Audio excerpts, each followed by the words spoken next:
Good move, Sean. Bad move. Too late. Too early. What do you make of this, Sean? It had to happen, man. To be honest, I mean, it had to happen. It was time. A lot of people you can honestly say that he could have been fired last year after they lost to Jacksonville in the playoffs. They could have Collapse. fired Yeah. him then. It's probably multiple times this year they could have fired him, and they stuck by him. So it had to happen. It was a long time coming, and I think ultimately at the end of the day, what happened yesterday was a disgrace. It was, man. It was a disgrace to us former players. It was a disgrace to the people in the organization who actually care about winning. It was a disgrace to the fans to sit back and watch that, man. It's like you're watching a team that practically gave up. And look, those things happen. You're not going to win every football game. Once in a while, there's going to be a blowout here and there. But Right. what really got me is the press conference and him kind of using losing and other great coaches also as an scapegoat.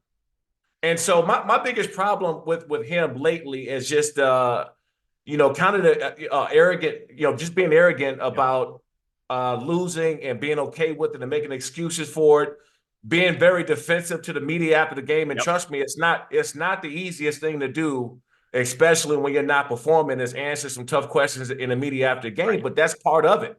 And it was time, man. I think it was the best move for the organization, best move for the players and fans. Sean, now going forward, and the team now gets a little bit of an early, a head start on thinking about who could be the coach going forward. Justin Herbert, look, rookie deal. He's not going to be cheap for much longer. This is now going to be his third coach, I believe, in 5 years. Who is the right guy for this job? Well, for one, the game has gotten much younger, right? If you're looking around at a lot of these head coaches, they're younger. They relate well to the players. So, there's all kind of talk about Bill Belichick, Jim Harbaugh, and stuff, which is great coaches. Don't get me wrong. Bill Belichick is probably go down as one of the greatest coaches in Yep. history, if not the greatest coach in history. But I don't know if that's the proper move in this situation. I really don't.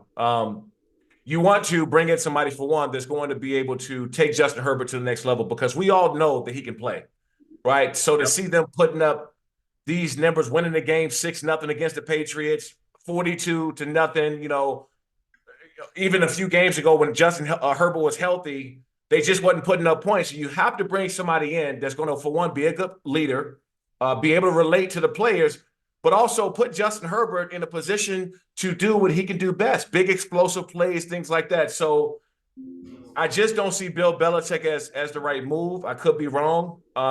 But at the same time, man, I'm glad and happy for the organization they made this decision, because most importantly, I think that they did a great job.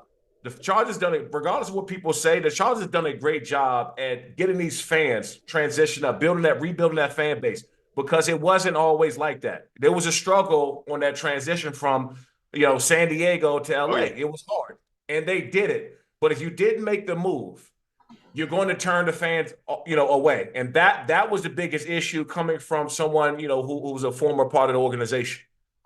Yeah, I think you got to give Dean Spanos credit, right, for realizing that last night was so bad that I think we obviously knew that Staley was losing his job in the offseason, but last night seemed so bad, Sean. It felt like the fans were like at their breaking point, and it had to be done.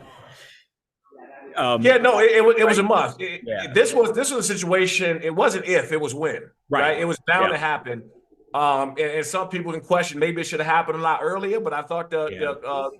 Dean Spanos and the organization, they stuck by him a little bit. They also released Tom Telesco, who was Yeah. responsible, really, in sense of for bringing Brandon Staley in because of their past relationship.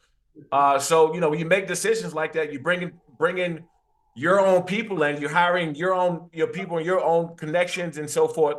Then you got to go too. And we all understand, man. The NFL, if you don't produce, you're gone. And he wasn't producing. It feels like in the line, Sean, between being successful and not is so thin, because with Tedesco, it feels like for the most part he's put together a really talented roster, and if he gets rid of Staley last year after the playoff collapse, and he brings in another coach, you could see the guy, who knows? Maybe the Chargers win a Super Bowl and he is the GM then. So the line is so fine. When you look at the roster, I mean, this is a good football team, right? You've got good players on this team, don't you?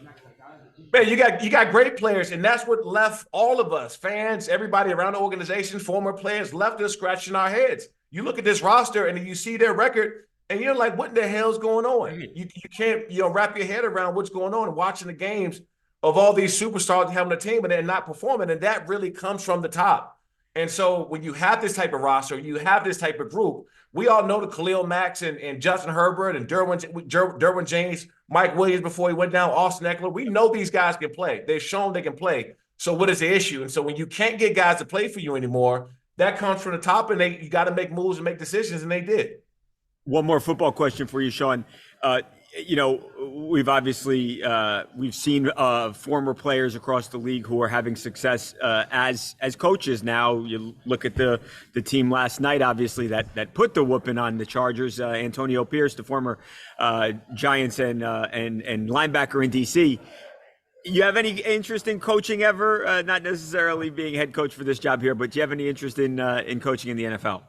I would, man. It's a passion of mine, but not with those long hours and not with that uncertainty. Plus I'm pretty busy with what I got going on now. So I love coming to helping the team out. Every year I go out for a couple of days in training camp, work with a lot of the young outside linebackers and pass rushers in the defense.